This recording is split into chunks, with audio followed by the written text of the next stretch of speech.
பிரேத சாபம் அப்படின்னு சொல்லுவோம். ஏன்னா அவங்க வீட்டில் வந்து ஒரு இறப்பு இருக்கு அப்படின்னா அதனுடைய சடங்குகளை ஒழுங்கா செய்யலை அப்படின்னாலே அது பாவம் தான். பிராயச்சித்தம்னா நீ என்ன பாவம் பண்றியோ அதற்கு நாம செய்யக்கூடியது பிராயச்சித்தம். கிரகங்களினுடைய தோஷம் என்ன இருக்கோ அதற்கு பெயரு பரிகாரம். ஸோ கிரக தோஷத்திற்கு பரிகாரம், செய்யற பாவத்துக்கு பிராயச்சித்தம்.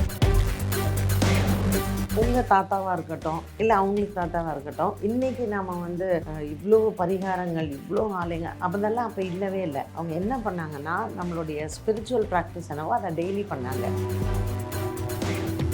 பூஜை ரூமில் தெய்வம் தங்கறதுக்கான சில வழிகளை நீங்கள் பண்ணீங்கன்னாலே கண்டிப்பாக அங்கே தெய்வாம்சம் இருக்கும். வீட்டில் இன்றைக்கி நம்ம விளக்கேற்றிட்டு தெய்வமாக இன்றைக்கி நான் போகிற காரியம் எனக்கு நல்லபடியாக நடக்கணும், அதே போதுமே. உங்களுடைய தெய்வத்தை நீங்கள் வணங்கினாலே போதும். இதற்கு நம்ம புதுசாக ஒன்று பண்ணணும், காலையில் பிரம்ம முகூர்த்தத்தில் ஏந்து பூஜை பண்ணணும்.